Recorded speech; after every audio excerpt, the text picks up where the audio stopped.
सभी को नमस्कार। आज इस इको संडे में मैं पीयूष त्रिपाठी, जिला पर्यावरण प्रमुख,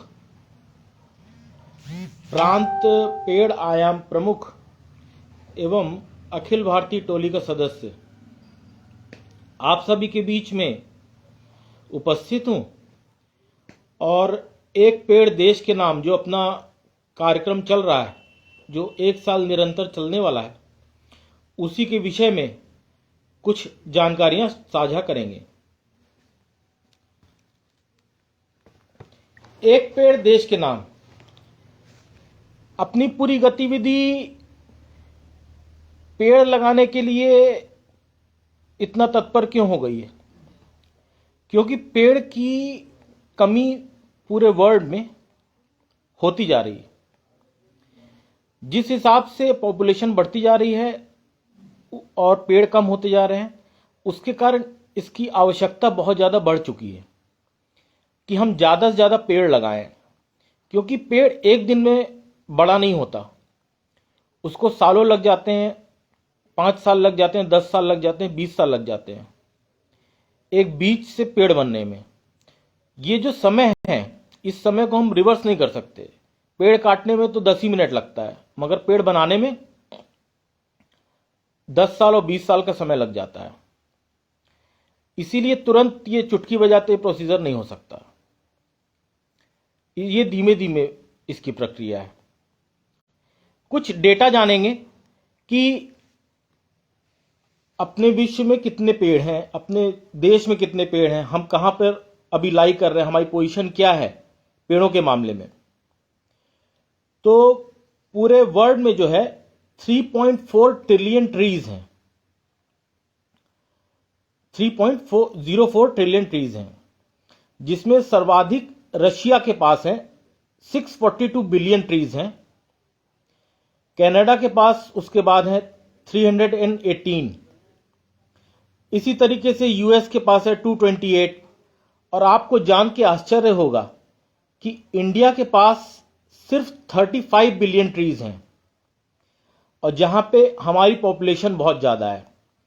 जैसे अपन ने बात की थी रशिया की, कि रशिया के पास 642 बिलियन ट्रीज हैं, तो रशिया की पॉपुलेशन जो है 1.4 मिलियन है, मतलब 140 मिलियन लोग हैं वहां पर। तो उसी रेशो में अगर हम उनके व्यक्ति के साथ अगर पेड़ को डिवाइड करेंगे तो एवरेज अपना निकल के आता है, जो कि 4461 होता है। प्रति व्यक्ति 4461 पेड़ हैं। वहीं कनाडा की बात करेंगे, कनाडा के पास रशिया से आधे पेड़ हैं, करीब करीब 318 बिलियन ट्रीज हैं, मगर वहां की पॉपुलेशन कम है कनाडा की। तो उनका रेशो आता है, वहां की पॉपुलेशन 39 मिलियन है, तो वहां का प्रति व्यक्ति पेड़ आता है 8953। अगर वहीं इंडिया में देखेंगे तो इंडिया में 1.38 बिलियन लोग रहते हैं और हमारे पास सिर्फ 35 बिलियन ट्रीज हैं। तो इंडिया का रेशियो आता है मात्र 28 पेड़, जो कि देखा जाए तो बहुत ही कम है। चाइना भी हमसे ज्यादा है, चाइना के पास भी 102 पेड़ हैं। तो पेड़ लगाने की आवश्यकता इसलिए बढ़ रही है। अब पेड़ लगते कैसे हैं? पेड़ लगते बीज से हैं, सभी को पता है। मगर एक फॉरेस्ट का निर्माण कैसे होता है? एक फॉरेस्ट का निर्माण जो है वो बहुत स्लो प्रक्रिया है। वो प्रमुख तीन चीजें होती हैं जिससे एक फॉरेस्ट का निर्माण होता है। पहली चीज हो गई फ्लड, जो कि आजकल नहीं आती है, क्योंकि हम लोगों ने जगह जगह पे डैम बना के रखे हुए हैं।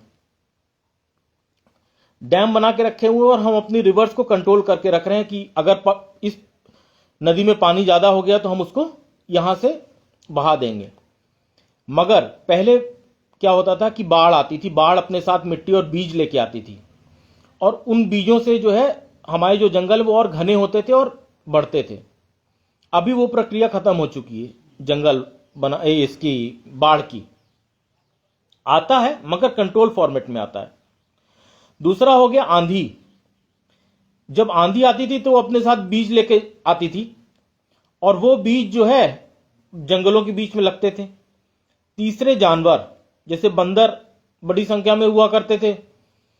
कुछ बंदरों ने यहां पे फल खाया, उसको छोड़ा, थोड़ा गिरा, थोड़े उससे बीज गिरे, जैसे अमरूद खाया, थोड़ा गिरा, थोड़ा आगे गए, फिर वहां पे उनने मल निकाला, उससे भी जो बीज निकले उससे भी पेड़ तैयार होते थे। इसी तरीके से चिड़िया, तो चिड़िया और बंदर अन्य जानवरों की भी कमी होती जा रही है।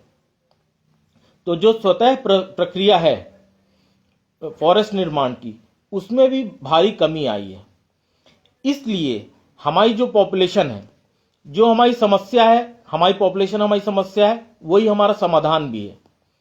क्योंकि हम इतनी बड़ी पॉपुलेशन हमारे पास है, अगर हर व्यक्ति पेड़ लगाएगा, जो हमारा अभियान है, हर एक पेड़ देश के नाम, 10 बीज देश के नाम, अगर हर व्यक्ति उसमें आगे आएगा तो हम एक बड़ी मात्रा में पेड़ लगा सकते हैं और एक हरित क्रांति बना सकते हैं बड़ी मात्रा में, क्योंकि हमारी पॉपुलेशन ही हमारी ताकत है। तो पेड़ लगाने के लिए सबसे पहले आवश्यकता है सीड कलेक्शन करने की, और ये चीज हर घर में, हर व्यक्ति के मन में एक परिवर्तन लाने की आवश्यकता है कि बीज कितनी आसानी से लगाया जा सकता है। तो मैं आपको एक स्टोरी चालू करूंगा कि मेरे जीवन में मैंने पर्यावरण पे काम कैसे करना चालू किया। तो मैं बहुत छोटा हुआ करता था, बच्चा था, जब बचपन में मैं जामुन खा रहा था अपने कजन्स के साथ, भाइयों के साथ, बहनों के साथ बैठ के, छोटा था, जामुन खा रहा था। तो जामुन खाते खाते एक जामुन की गुठली जो है वो अंदर चली गई। तो मेरे कजन ने बोला कि अब तो मुंह से पेड़ निकलेगा, ऐसा बोला।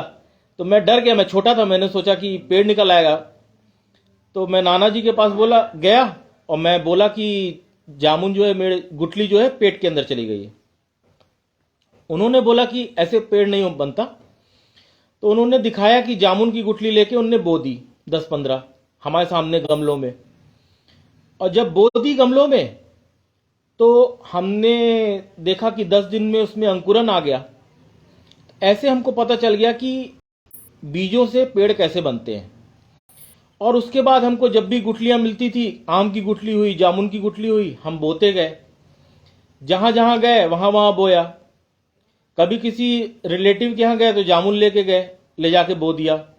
कभी किसी दोस्त के यहां गए, आम। और गुठलियों से हमको पता चल गया कि किस तरीके से पेड़ उत्पन्न होते हैं और फिर उनको लगाया जा सकता है। बस ऐसा ही हमारा अभियान भी है कि हर घर में एक नर्सरी तैयार हो, 10-10, 20-20 पेड़ों की नर्सरी तैयार हो। तो बीज हमारे घर में खुद ही आते हैं, जैसे फलों के बीज आते हैं, पपीतों के बीज आते हैं। या अपन अगर अपने चारों तरफ देखें, अगल बगल जो पेड़ लगे हुए हैं ऑलरेडी, जो नेटिव ट्रीज, हर जगह की भूमि अलग है, जलवायु अलग है, उसके हिसाब से जो वहां पे पेड़ लगे हुए हैं, उन पेड़ों के बीज भी हम एकत्रित कर सकते हैं। और हर पेड़ अलग समय पे बीज देता है, और जिस समय पे वो बीज देता है वही उसका उपयुक्त समय होता है वृक्षारोपण, बीजारोपण का। तो पहले तो हमको समाज में ये आदत लेके आनी पड़ेगी, क्योंकि ये आदत खत्म हो चुकी है बीजारोपण की। तो हमको पहले आदत लेके आनी पड़ेगी कि बीजारोपण करें, तो उसके लिए बीज एकत्रित करें। अभी चर्चा में एक विषय आ रहा था कि कुछ लोगों से चर्चा हो रही थी, उन लोगों ने बताया कि अंकल थे, काफी एज के थे। मैंने पूछा आपने कितने पेड़ लगाए हैं? उन्होंने बोला कि मैंने पेड़ तो नहीं लगाया एक भी। उनकी उम्र करीब 70 साल की थी, तो 70 साल में उन्होंने पेड़ नहीं लगाया था एक भी। तो मैंने उनसे आग्रह किया कि आप पेड़ लगाइए आगे। तो उन्होंने बोला अगर मैं हर साल भी एक पेड़ लगाता तो मैं 70 पेड़ लगा सकता था, और जो कि अब मैं नहीं लगा सकता। अगर मैं हर साल एक पेड़ लगाता तो 70 पेड़ लगा सकता था हर जन्मदिन में अपने। तो उन्होंने बोला क्योंकि मेरी आदत नहीं थी, इसलिए मैंने एक बार, उन्होंने बोला कि मैं एक बार बस पेड़ लगाया था, जो कि कहीं इवेंट हो रहा था तो मैं पेड़ लगाने के लिए गया था, मगर बाद में वो पेड़ बचा नहीं, क्योंकि हमारा स्वभाव नहीं है कि हम उस पेड़ की केयर करें। इसीलिए एक स्वभाव लोगों का बने, लोगों के मन में बीजारोपण हो, उसके लिए अगर हम अपने घर में बीजों से, जैसे एक बीज होता है, उस बीज के अंदर, जैसे लौंग यहां रखी हुई है, जैसे लौंग है, ये भी एक बीज है। हम काजू खाते हैं, बादाम खाते हैं, लड्डू खाते हैं, लड्डुओं में बहुत तरीके के बीज होते हैं। हमारी पूरी दिनचर्या ही बीजों के इर्द गिर्द घूमती रहती है, हर चीज में बीज होता है। और उन बीजों को अगर हम रोपित करेंगे, जैसे इस लौंग के अंदर कोई जान नहीं है, मगर अगर हम इसका बीजारोपण करेंगे और इससे अगर एक पेड़ उत्पन्न होगा, उसमें जान भी होगी और उसमें बहुत सारी जानों को बचाने की क्षमता भी हो जाएगी। वो ऑक्सीजन भी देगा, वो चींटियों का घर बनेगा, वो पक्षियों का घर बनेगा और अन्य बहुत सारे जानवरों का घर बनेगा वहां पर।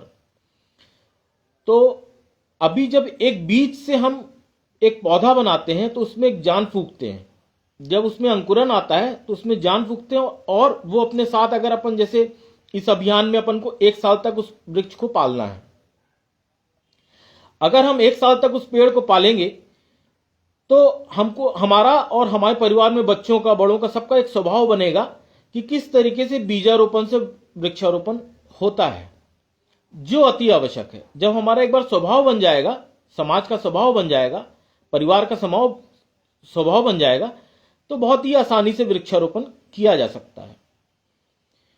तो ये अभियान जो है, ये अभियान हमको बस्ती केंद्रित करना है। हमको एक आयोजन टोली बनानी है, 11 लोगों की आयोजन टोली बनानी है। उस 11 लोगों की आयोजन टोली में हमको कुछ ऐसे नाम देखने हैं जो संरक्षक हों उसके, जैसे कि कोई वरिष्ठ जन हैं, पुजारी हैं, मठ मंदिर के मठाधीश हैं, ऐसे कोई संरक्षक हो गए। इसी तरीके से संयोजक एक रहना है और सह संयोजक 3-4 अपन कर सकते हैं।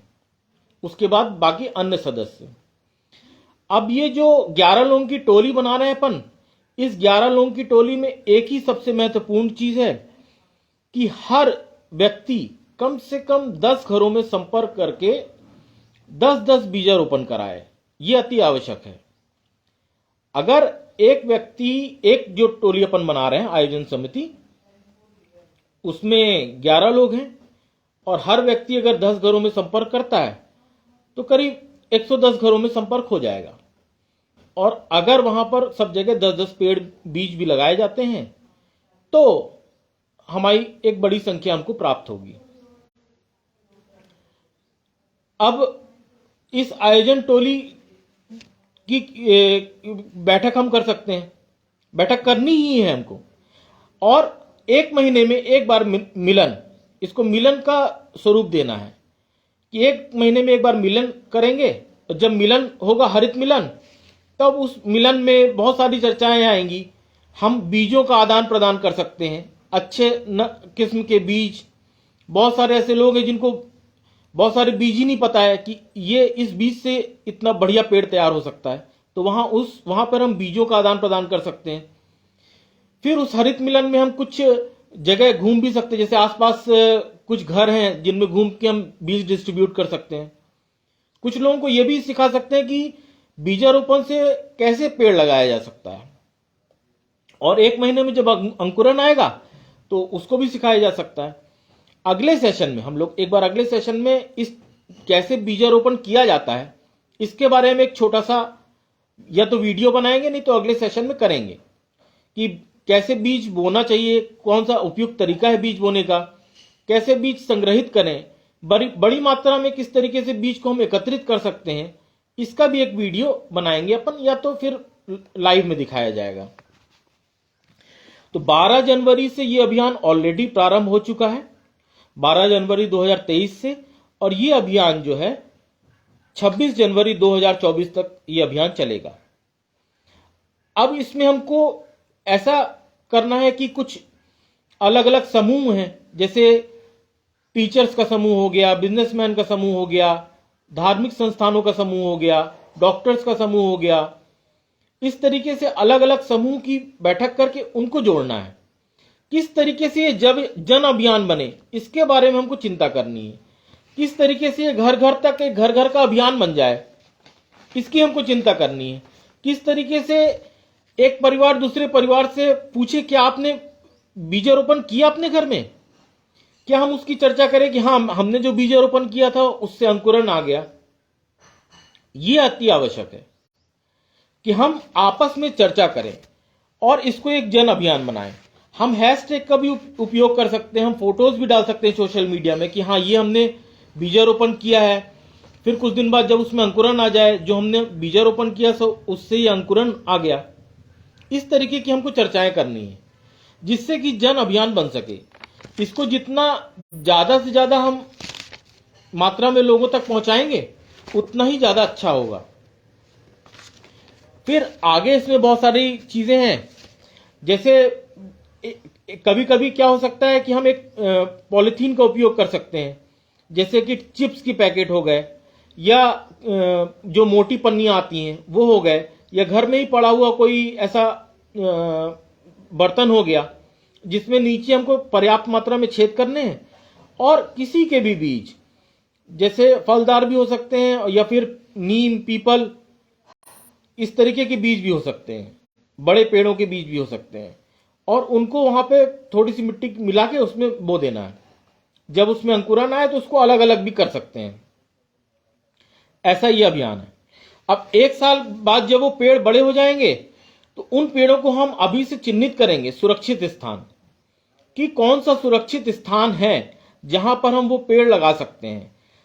सपोज करिए अगर आपने 10 पीपल के पेड़ लगाए, या 10 नीम के पेड़ लगाए, या 10 बरगद के पेड़ लगाए, या आप मिक्स करके लगा रहे हैं कि 2 अमरूद के लगाए, 1 आम का लगाया, 1 आंवला का लगाया, या अन्य जो भी आपके पास बीज उपलब्ध हैं ऐसे लगाए, या आप छोटी नर्सरी भी तैयार कर सकते हैं अपने घर में। हमको स्वभाव में लेके आना है कि बीजारोपण कैसे करना है। तो इसमें नारी शक्ति का एक बहुत महत्वपूर्ण उपयोग है, क्योंकि नारी शक्ति के पास सब कुछ उपलब्ध रहता है। घर में बीज आते हैं, घर में फल के बीज आते हैं, जैसे पपीते आए, पपीते के बीज जो हैं उनसे वृक्षारोपण करें। इसी तरीके से यहां धार्मिक संस्थान का ही बहुत बड़ा रोल है। धार्मिक संस्थानों के पास जमीन भी है, और अगर उनके पास आग्रह करेंगे कि आप अपने कथा में, प्रवचन में अगर आप ये विषय रखें कि बीजारोपण से वृक्षारोपण करें, तो उसका भी एक अच्छा महत्वपूर्ण रोल रहेगा, लोगों के बीच में एक अच्छा विषय बनकर आएगा। मैंने कुछ पीपल के बीज बनाए हैं। पीपल के पेड़ के नीचे, जैसे पीपल बहुत बड़ा वृक्ष रहता है, उसके पेड़, उसके नीचे अगर हम, अभी इस समय जो है फल उसमें आए हुए हैं और उससे फल गिरते भी हैं नीचे, वही उसके बीज हैं। अगर उसकी एक बार झाड़ू लगा लें, सिर्फ पीपल के पेड़ के नीचे जो साफ स्थान है वहां पर झाड़ू लगा के अगर उन बीजों को एकत्रित कर लें साफ करके, तो एक पीपल के नीचे से लाखों बीज मिलते हैं। मतलब 1-2 लाख बीज तो एक पीपल के पेड़ से बहुत आसानी से मिल जाते हैं, और वो उसमें जर्मिनेशन भी बहुत अच्छा आता है। ऐसा प्रयोग हमने किया हुआ है इस तरीके का पीपल का। इसी तरीके से बरगद का कर सकते हैं। ये 2 बीज इस समय मिल रहे हैं, पीपल और बरगद का, और ये दोनों ऐसे पेड़ हैं जो कि हम पूरी अपनी भारत की भूमि में हर जगह लगा सकते हैं। हर जगह के लिए ये कॉमन है। पीपल, बरगद, नीम, बेलपत्र, ऐसे कुछ पेड़ हैं जो हर जगह के लिए कॉमन है। इनको हर जलवायु में ये आसानी से बढ़ जाते हैं। इनको थोड़ी सी गर्मी चाहिए होती है, तो जब बीज लगाएंगे तो थोड़ा सा एक ऐसा स्थान देखेंगे जो धूप और छांव ऐसा स्थान हो। सीड जब उससे अंकुरन आ जाए तो उसको अलग अलग करके और उपयुक्त स्थान में लगा दें। इसी तरीके से कुछ बीजों का हम सीड बॉल भी बना सकते हैं और उन सीड बॉलों का भी उपयोग कर सकते हैं, मगर सीड बॉल से अच्छा कि डायरेक्ट बीजारोपण है। अब तीसरी चीज आई कि स्कूल कॉलेजेस में भी हम छोटे छोटे सेशंस कर सकते हैं। स्कूल कॉलेज में छोटे छोटे ट्रेनिंग कर सकते हैं कि वहां पर किस तरीके से बीजारोपण किया जाए। तो बच्चों को भी ये चीज पता चलेंगी और स्कूल में भी एक नर्सरी तैयार होगी जिसको हम परिसर नर्सरी बोलेंगे। परिसर नर्सरी 10 पेड़ों से ज्यादा की कर सकते हैं, 1000-2000 जितना उस स्कूल में जगह है उस हिसाब से या बच्चों की कैपेसिटी है उस हिसाब से हम कर सकते हैं। इसमें दो चीज का आग्रह कर सकते हैं, कुछ बीज हम अपने पास से भी लेके चल सकते हैं और कुछ बीज हम पहले से आग्रह कर सकते हैं कि बच्चे लेके आए, क्योंकि हमको मेन बच्चों के स्वभाव में परिवर्तन लेके आना है कि बीजारोपण कैसे किया जा सकता है और कितनी आसानी से किया जा सकता है। जब आसानी से खेल खेल में वो ये सीख जाएंगे कि बीजारोपण बहुत ही आसान तरीका है वृक्षारोपण का, तो एक बड़ा परिवर्तन दिखाई देगा। थोड़ा समय जरूर लगेगा इसमें, मगर परिवर्तन बड़ा दिखाई देगा। और मेरे को लगता है कि मेरी बात पूरी हो गई है। जो आसानी से मेरे को बताया गया था कि ये चीजें अपन को रखनी है सामने, वो रखी है। अब कुछ चीजें और डिस्कस कर सकते हैं, जैसे कि साइकिल क्लब, ऐसा हम एक छोटे से समूह बना सकते हैं जो जन जागरण का हो सकता है। हम कुछ ना करें, बस अपने घर के 5 घर दाएं और 5 घर बाएं, 5 घर दाएं और 5 घर बाएं, इतने में तो हम सूचना दे सकते हैं और इतने लोगों को हम ट्रेनिंग भी दे सकते हैं एक छोटी सी कि किस तरीके से बीजारोपण किया जाए। इतने लोगों के लिए तो हम खुद भी बीज दे सकते हैं या उनसे आग्रह भी कर सकते हो। इतने लोगों का तो हम पूछ परख भी कर सकते हैं कि आपने बीज लगाया, रिक्वेस्ट करना है हमको। तो जब हमको 5 घर इधर और 5 घर इधर, 10 लोगों की चिंता करनी है। हर घर में कितने पेड़ लगेंगे? 10। तो 10 × 10 100। जब 100 पेड़ हम अपने मोहल्ले में लगाएंगे तो वहां पर एक छोटा सा वन तैयार हो जाएगा। जो आज हम कर रहे हैं ये सदियों तक ये पेड़ रहेंगे। तो हम इसकी अगर चिंता थोड़ी सी अभी कर लें, अगर हम 1 घंटा भी दे दें तो ये 10 घरों की चिंता तो बहुत आसानी से हो सकती है और वहीं से अभियान प्रारंभ हो सकता है। फिर वो लोग जो है आगे 10 लोग को देखेंगे। तो यही आग्रह है कि हर व्यक्ति कम से कम शुरुआत खुद से करे और 10 घरों की चिंता अवश्य करे। अपने घर के 5 इस साइड और 5 इस साइड। कुछ लोगों की कैपेसिटी ज्यादा होगी तो वो ज्यादा घरों से भी संपर्क कर सकते हैं, मगर मिनिमम 10 घर तो संपर्क करना ही है। और जो आयोजन टोली में अपने लोग आएंगे उनसे भी यही आग्रह है कि वो आयोजन टोली में उन्हीं का नाम डालें जो कम से कम 10 घर तक तो संपर्क कर ही सकें। धन्यवाद। शांति मंत्र के साथ धन्यवाद करेंगे। सावधान। सर्वे भवन्तु सुखिना, सर्वे सन्तु निरामया, सर्वे भद्राणि पश्यन्तु, मा कश्चित् दुःखभाग् भवेत्। ओम शांति शांति शांति। नमस्कार।